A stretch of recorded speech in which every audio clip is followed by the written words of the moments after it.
आपका मेरे YouTube channel basic class में। और मैं बेबू मिश्रा एक बार फिर से आपके लिए लेकर आ गई हूँ क्लास 10th का जो है साइंस 1। आज हम पढ़ने वाले हैं लेक्चर नंबर 2। तो आज लेक्चर नंबर 2 में हम क्या क्या पढ़ेंगे उसके बारे में थोड़ा सा हम देख लेते हैं। तो फ्रेंड्स, इसके पहले कि मैं आपको कुछ बताऊं, ये आपको जानना ज़रूरी है कि जो है आज जो पढ़ेंगे वो बहुत ही इम्पॉर्टेंट है और इससे बहुत मार्क्स जो है एग्ज़ाम में पूछे जाते हैं, जिसमें से कि सबसे महत्वपूर्ण है वृत्तीय गति या अविकेंद्रीय बल। और इसमें हम पढ़ेंगे केपलर के तीनों लॉ। इसके पहले वाले वीडियो में हमने न्यूटन जी के बारे में, उनकी लाइफ हिस्ट्री और उन्होंने कैसे जो है डिस्कवर किया, उन सब चीज़ों के बारे में पढ़ा है। तो फ्रेंड्स, आपसे यही रिक्वेस्ट है कि वीडियो को लास्ट तक ज़रूर देखिएगा, लाइक कीजिए, शेयर सब्सक्राइब कीजिए, प्लीज़ सपोर्ट कीजिए ताकि मैं और वीडियो बना सकूं। तो यहाँ पे देखिए, आज हम अविकेंद्र बल के बारे में पढ़ने वाले हैं। उससे पहले अविकेंद्र बल के बारे में एक दो बातें हम समझ लेते हैं। जैसे कि जब यहाँ पे है आपकी बुक में जैसे कि दिया है कि पृथ्वी जो है गुरुत्वीय बल के कारण जो है पेड़ से एप्पल पृथ्वी की केंद्र की ओर गिरता है। कोई भी वस्तु जब पृथ्वी पर गिरती है तो वो पृथ्वी के केंद्र की ओर ही गिरती है। अगर यह जो है ट्री, ये पेड़, एप्पल का पेड़ इधर आ जाए और अगर ये एप्पल जब गिरेगा तो भी ये पृथ्वी की केंद्र की ओर ही गिरेगा। तो ये जो एक दो बातें, ऐसा क्यों होता है? क्योंकि पृथ्वी और एप्पल के बीच में, यानी किसी वस्तु के बीच में गुरुत्वाकर्षण बल कार्य करता है। क्योंकि न्यूटन जी ने ये बात नोटिस की कि एप्पल जो है ऊपर भी तो जा सकता था, मतलब इस तिरछे भी तो गिर सकता था, या फिर वो हॉरिजॉन्टली ऐसे क्षैतिज में भी तो जा सकता था, लेकिन ऐसे सिचुएशन नहीं हुए। ये सब बातें हम लोगों ने लास्ट वीडियो में पढ़ भी ली है। तो ऐसा ये है एक प्रकार की जो गति होती है। तो यहाँ पे न्यूटन की तीनों गति के बारे में भी पढ़ लिया था। तो अब हम पढ़ेंगे जो है अभिकेंद्र बल, यानी कि सेंट्रीपिटल फोर्स, वृत्तीय गति। मैंने ये भी बताया था कि किस तरीके से जो है किसी पत्थर को रस्सी से बांध कर हम चारों तरफ जब घुमाते हैं तो उसमें जो है किस प्रकार की एक वृत्तीय गति होती है। और इसी वृत्तीय गति के मध्य में हमें प्राप्त होता है अभिकेंद्र बल। यानी कि अगर हम अभिकेंद्र बल की परिभाषा देनी चाहें तो बोल सकते हैं कि, ध्यान से सुनिएगा, बहुत इंपॉर्टेंट है कि वृत्तीय गति करते हुए पिंड पर, मतलब कि जैसे ये वृत्तीय गति करता हुआ कोई पिंड है, ठीक है, कोई पिंड है, तो वृत्तीय गति करते हुए पिंड पर एक बल कार्य करता है जिसकी दिशा सदैव वृत्त की केंद्र की ओर होती है। जैसे कि पत्थर जो है ये वृत्तीय गति करता हुआ जो है कोई यहाँ पत्थर घूम रहा है, ठीक है, जो वृत्तीय गति लगातार कर रहा है, तो इसके केंद्र की ओर एक फोर्स कार्य करता है। क्या? एक एफ यानी कि बल कार्य करता है, जिसे अभिकेंद्र बल बोलते हैं। बस इतना ही डेफिनेशन है कि वृत्तीय गति करते हुए किसी पिंड पर एक बल कार्य करता है जिसकी दिशा सदैव वृत्त की केंद्र की ओर रहती है। इसी बल को अभिकेंद्र बल कहते हैं। अगर इसको कैपिटल एफ से इंडिकेट करते हैं तो वृत्तीय गति, मतलब कि अभिकेंद्र बल के बिना, इस फोर्स के बिना, अभिकेंद्र सेंट्रीपिटल फोर्स के बिना वृत्तीय गति पॉसिबल ही नहीं है, संभव ही नहीं है।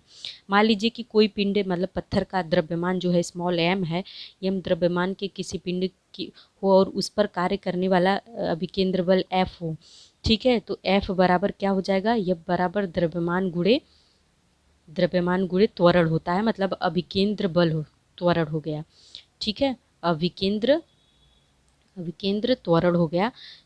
तो यहाँ पे हमें पता है कि F बराबर mv² बटे r, ये फॉर्मूला निकल कर आएगा, ठीक है। तो यहाँ पे यदि अभिकेंद्र बल त्वरण का मान ओमेगा होता है तो v² की जगह F equal to mr omega square है। ये इतना नहीं है, आप बस F इक्वल टू जो हमारा अभिकेंद्र बल का सूत्र होगा, F equal to mv² upon r, ये हो जाएगा, ठीक है फ्रेंड। तो ये बात हो गई अभिकेंद्र बल और उसकी डेफिनेशन की। ये सारी चीज़ें जो मैंने अभी आपको बताई, ये सब इसमें यही बातें जो है लिखी गई हैं, ठीक है। अब हम आगे बढ़ते हैं फटाफट। आई होप आपको समझ में आ गया। अब हम पढ़ेंगे बहुत ही इंपॉर्टेंट टॉपिक है केपलर्स लॉ। देखिए, न्यूटन जी के बहुत सारे रिसर्च करने के बाद उसी दौरान जो है लोग को प्लैनेट के बारे में भी, मतलब अंतरिक्ष में सूर्य के पहले अंतरिक्ष क्या है और ग्रह क्या होते हैं वो समझ लेते हैं। देखिए, आकाश में, अंतरिक्ष में, आकाश में कई तरह के जो है सूर्य के चारों ओर पिंड घूमते रहते हैं, ठीक है। आकाश में जो पिंड जो है सूर्य के चारों तरफ बहुत तरह के पिंड घूमते रहते हैं, ठीक है। उन जो अपनी अपनी कक्षाओं में परिक्रमण करते हैं, रिवॉल्व करते हैं, ठीक है, अपनी अपनी कक्षाओं में रिवॉल्व करते हैं। इन पिंडों को ग्रह या प्लैनेट्स कहते हैं, ठीक है। इन पिंडों को यहाँ पे आपको साइड में जो है इमेजेस दिख रहे हैं, इनको ध्यान से देखिए। इनको क्या कहते हैं? इनको ग्रह, प्लैनेट्स कहते हैं। सूर्य के टोटल 8 ग्रह होते हैं, पहले तो 9 थे, लेकिन अब एक जो है प्लूटो जो है निकाल दिया गया है, तो नेपच्यून तक केवल 8 ही ग्रह बचे हुए हैं। अब उपग्रह क्या होते हैं? ग्रहों के चारों ओर जो सूर्य, जो सन के सराउंडिंग घूमता है उसको ग्रह कहते हैं, और ग्रहों के सराउंडिंग जो घूमता है उसे उपग्रह कहते हैं। जैसे चंद्रमा पृथ्वी का उपग्रह हो गया, ठीक है। तो इन सब चीज़ों को ध्यान में रखते हुए केपलर ने 3 जो है अपने लॉ दिए थे, जिसे केपलर्स लॉ कहते हैं। तो किस प्रकार की ग्रहों और उपग्रहों के बीच गति होती है, क्या क्या सिचुएशंस क्रिएट होते हैं, उसमें 3 रूल्स होते हैं, 3 बातें होती हैं, ठीक है। तो केपलर जी ने का पहला जो रूल है, उन्होंने प्राचीन समय से ही, यहाँ पे देखिए बुक में दिया है कि ग्रहों की स्थिति का निरीक्षण करते आए हैं। गैलीलियो से पहले ये निरीक्षण केवल आँखों से ही किए जाते थे, क्योंकि गैलीलियो जी ने ही 16वीं शताब्दी में 16वीं शताब्दी तक ग्रहों की स्थिति और गति विषयक बहुत सी जानकारी उपलब्ध हुई थी। योहानसन केपलर नाम के वैज्ञानिक ने इस संपूर्ण जानकारी का अध्ययन किया। उन्हें यह ज्ञात हुआ कि ग्रहों की गति के कुछ विशिष्ट नियम हैं। उन्होंने ग्रहों की गति संबंधित 3 नियम प्रतिपादित किए, जिसे केपलर के नियम कहते हैं। क्योंकि गैलीलियो जी ने ही हमें क्या टेलीस्कोप यानी कि दूरदर्शी का आविष्कार करके दिया, जिससे जो है ये अध्ययन किया गया। अब देखिए यहाँ पे ये तीनों नियम पढ़ने से पहले, ये 3 रूल्स जो है केपलर के पढ़ने से पहले हमें 1, 2, 3 बातें समझ लेनी चाहिए। सबसे पहली बात, यहाँ पे देखिए आपको ये शंकु दिख रहा है। ये शंकु जो है ये इस तरीके का बना हुआ है, ठीक है। इसको अगर काट दिया जाए यहाँ सेंटर से, यहाँ पे देखिए ऐसे ब्लेड लगाकर अगर कट कर दिया जाए, तो यहाँ पे ये जो हमें जो सर्कल जैसा कुछ प्राप्त होगा, ये पार्ट वो यहाँ पर देख लिया जाए। बस यही है वृत्ताकार कक्ष। ये क्या है? वृत्ताकार कक्ष, जिसे इंग्लिश में इलिप्स बोलते हैं, ठीक है।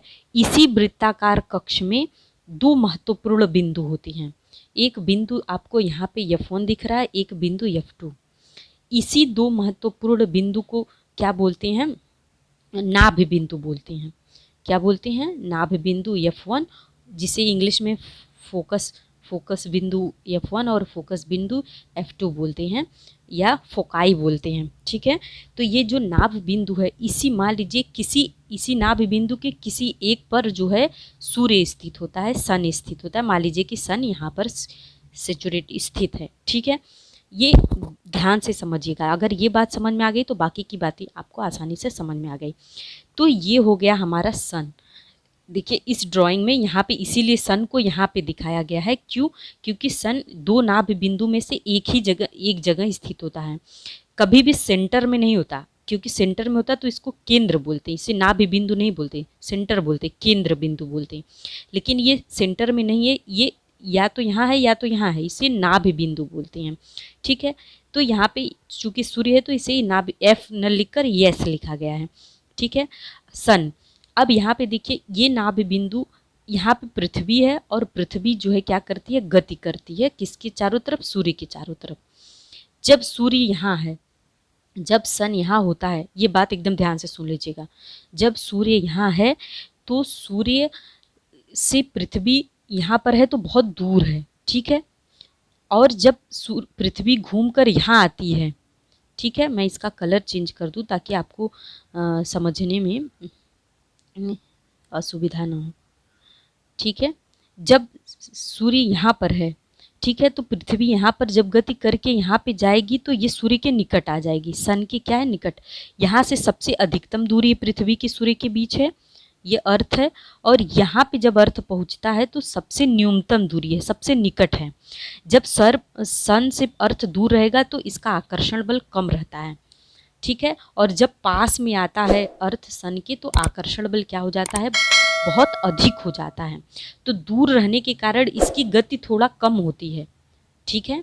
दूर रहने के कारण इसकी गति कम होती है और जैसे ही यह निकट आता है यह गति क्या हो जाती है, बहुत तेज से बढ़ जाती है, मतलब तेज हो जाती है। ये बहुत महत्वपूर्ण बात आपको ये समझ लेना चाहिए। इसीलिए सूर्य, अब ये बात इतना आपको समझ में आ गई। अब हम आते हैं केपलर का पहला नियम। बहुत ही सिंपल और बहुत ही इजी नियम है, बस आपको ध्यान में रख के याद कर लेना है कि ग्रह की कक्षा दीर्घवृत्ताकार होती है तथा सूर्य उन कक्षा के एक नाभि पर स्थित होता है। बस ये यही है पहला नियम। ये दीर्घवृत्ताकार कक्षा है और सूर्य जो दो नाभि होते हैं उसमें से किसी एक नाभि पर स्थित होता है। बस ये पहला नियम आपने समझ लिया, ठीक है। और ग्रह क्या करते हैं, सूर्य के परितः मतलब चारों तरफ परिभ्रमण करते हैं, क्या करते हैं, रिवॉल्व करते हैं। और दीर्घ कक्षा दिखाई गई है और सूर्य एस द्वारा दर्शाया गया है। यहाँ पे ये दो चीज़ें आपको समझ में आ गई, तो ये एकदम दिमाग में रट लीजिए, याद कर लीजिए, ध्यान में रख लीजिए, एकदम समझ लीजिए। समझना सबसे अच्छी चीज़ है कि ग्रह क्या है, ग्रह की कक्षा दीर्घवृत्ताकार होती है तथा सूर्य उन कक्षा के एक नाभि पर स्थित होता है। बस पहला नियम हो गया, ठीक है। समझ में आ गई बात आपको। अब हम आते हैं नेक्स्ट पॉइंट पर, केपलर का दूसरा नियम। ये भी बहुत ही सिंपल है, बहुत ही सिंपल नियम है।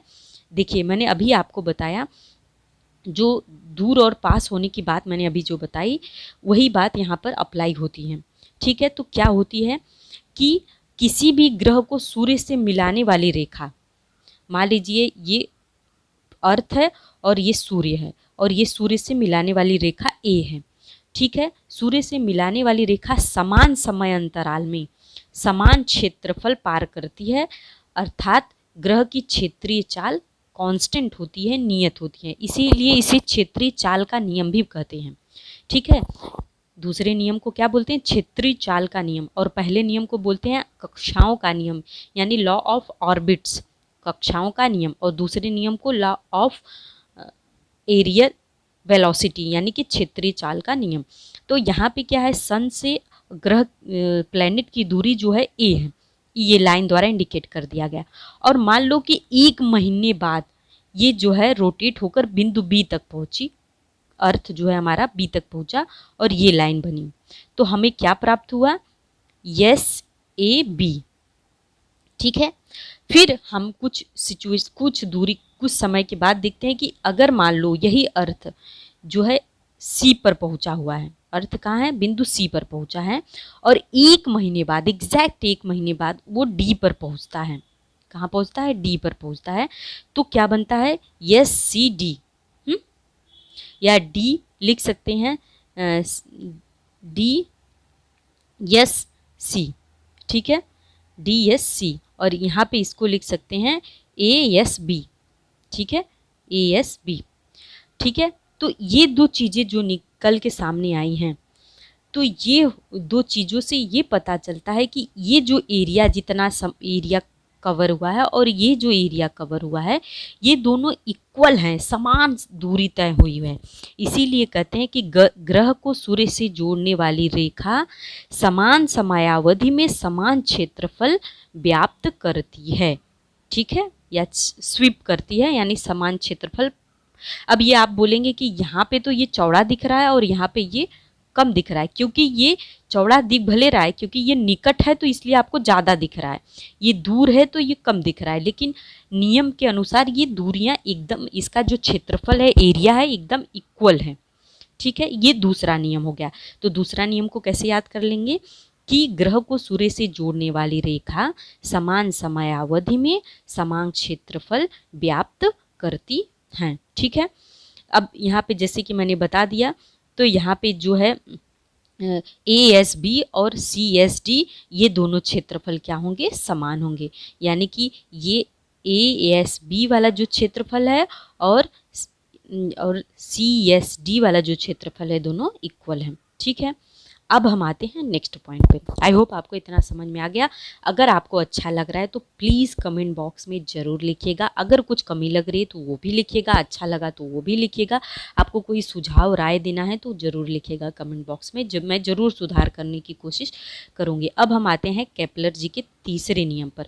ये भी बहुत छोटा, सिंपल और बहुत ही आसान है। क्या कहा है केपलर जी ने, इन्होंने कहा है कि इसे केपलर के थर्ड लॉ को बोलते हैं परिक्रमण कालों का नियम, मतलब लॉ ऑफ पीरियड्स। इसको लॉ ऑफ पीरियड्स भी बोलते हैं, यानी कि परिक्रमण कालों का नियम। ठीक है, अब ये पीरियड्स का समय का नियम है, मतलब परिक्रमण काल का नियम है। क्या नियम है कि किसी भी ग्रह का सूर्य के चारों ओर जो परिक्रमण काल मतलब एक पूरा चक्कर करने का समय। कोई बच्चा मुझसे पूछा था परिक्रमण काल क्या होता है, तो एक चक्कर पूरा करने में लगने वाले समय को परिक्रमण काल कहते हैं। उसका वर्ग मतलब कि जो भी समय है, मान लो समय t है, उसका स्क्वायर यानी कि वर्ग, उसकी दीर्घ वृत्ताकार कक्षा के अर्ध दीर्घ की तृतीय घात के, मतलब उसकी दूरी के, सूर्य से औसत दूरी के घन के समानुपाती होता है।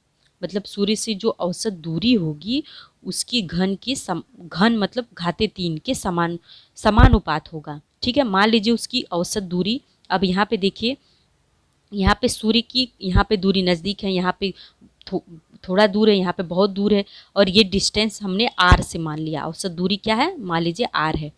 तो ये यहाँ पे डिसबैलेंस है, लेकिन हमने उसकी औसत दूरी कुछ भी मान लिया r है। तो सूर्य की परिक्रमा करने वाले ग्रह के आवर्त काल का वर्ग मतलब t का स्क्वायर उसकी औसत दूरी के घन के समानुपात होता है। यहाँ पे t square alpha r cube हो गया। ठीक है, अब हम इसको और जब सिंप्लीफाई करेंगे तो टी स्क्वायर, हाँ अल्फा हटाएंगे तो k हो जाएगा, is equal to k r cube. अब हम इसको थोड़ा सा रीअरेंज करेंगे तो T square upon r cube is equal to k। ये हमारा जो है तीसरा नियम प्राप्त हो जाएगा, third law of Kepler. Kepler का थर्ड नियम, हमें थर्ड लॉ मिल जाएगा। जो केपलर हैं, इन्होंने ये नियम केवल नियमित रूप से निरीक्षण करके ग्रहों के स्थान का मापन करके खोजे थे। मतलब उस समय कुछ ऐसा तो था नहीं कि वहाँ जा सके, वो डेली देखते थे, निरीक्षण करते थे और उसी आधार पे ये नियम उन्होंने निकाल दिया। इन नियमों का पालन करते हैं, इनका कारण उन्हें, ये किस कारण से होता है ये कारण उन्हें नहीं पता था।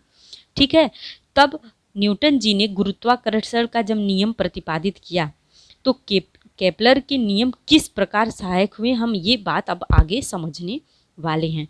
तो ये भी बहुत इम्पॉर्टेंट है कि न्यूटन का वैश्विक गुरुत्वाकर्षण का नियम क्या होता है, ये भी हम समझ लेते हैं। अगर वीडियो बड़ा हो रहा है, 20 मिनट का हो जाएगा, लेकिन आप वीडियो को प्लीज़ ज़रूर पूरा देखिएगा। तो Newton's universal law of gravitation, ये क्या होता है, न्यूटन का यूनिवर्स लॉ होता है कि न्यूटन ने सभी अपने सारे जो निरीक्षण है उन सब चीज़ों को ध्यान में रखकर न्यूटन के वैश्विक गुरुत्वाकर्षण का जो है सिद्धांत प्रतिपादित किया। और इस सिद्धांत के अनुसार विश्व का प्रत्येक पिंड अन्य पिंड को निश्चित बल द्वारा आकर्षित करता है। मतलब कि ये कोई, अगर ये मान लीजिए कोई एक पिंड है, ठीक है, मान लीजिए ये कोई एक पिंड है और ये कोई दूसरा पिंड है, तो प्रत्येक पिंड दूसरे पिंड को क्या करता है, एक निश्चित बल द्वारा आकर्षित करता है। ये बात न्यूटन ने सन 1686 में बताया था कि विश्व के पदार्थ का प्रत्येक कण दूसरे कण को अपनी ओर आकर्षित करता है। यहाँ जो पिंड लिखा है वहाँ पे कण भी हम बोल सकते हैं। ठीक है, इस सर्वव्यापी आकर्षण बल को ही गुरुत्वाकर्षण बल कहते हैं। और इन्होंने जो नियम दिया वो नियम यह है कि दो पार्थिक कणों के बीच लगने वाले, मतलब दो पदार्थिक कणों के बीच लगने वाला आकर्षण बल कणों के द्रव्यमान के गुणनफल के, मान लीजिए कि इसका द्रव्यमान m1 है और इसका द्रव्यमान m2 है। ठीक है, तो अगर दो कण हैं और इनका कुछ न कुछ तो द्रव्यमान होगा, तो उनके द्रव्यमान के गुणनफल के अनुक्रमानुपाती तथा उनकी बीच की दूरी के वर्ग के व्युत्क्रमानु, अब इनके बीच की दूरी क्या है, r हो गई, तो इनकी बीच की दूरी का वर्ग का व्युत्क्रमानुपाती। अब ये बल कौन सा है, मान लीजिए ये बल कौन सा, आकर्षण बल, जिसको हम कैपिटल F से प्रदर्शित करते हैं। अब हम चलिए आपको जो है यहाँ पे इसका कलर चेंज कर देते हैं। ठीक है, अब यहाँ पे देखिए, मैं एक बार फिर से दिखा देती हूँ कि मान लीजिए ये दो पिंड हैं इसका द्रव्यमान m1 है, इसका द्रव्यमान m2 है और इन दोनों के बीच एक आकर्षण बल F कार्य करता है और इन दोनों के बीच की दूरी r है। ठीक है, मान लो दो कण जिनके द्रव्यमान m1 m2 हैं और एक दूसरे के से r दूरी पर स्थित हैं। यदि उनके बीच कार्य करने वाला बल जो गुरुत्वाकर्षण बल है वो आकर्षण बल F है, तो गुरुत्वाकर्षण के नियमानुसार F is directly proportional to m1 m2 बटे r स्क्वायर हो जाएगा। अब ये अल्फा डायरेक्टली प्रोपोर्शनल का साइन जो अल्फा है इसको हटाएंगे तो हो जाएगा F is equal to capital G m1 m2 upon r square. ठीक है फ्रेंड, इतनी बात समझ में आ गई।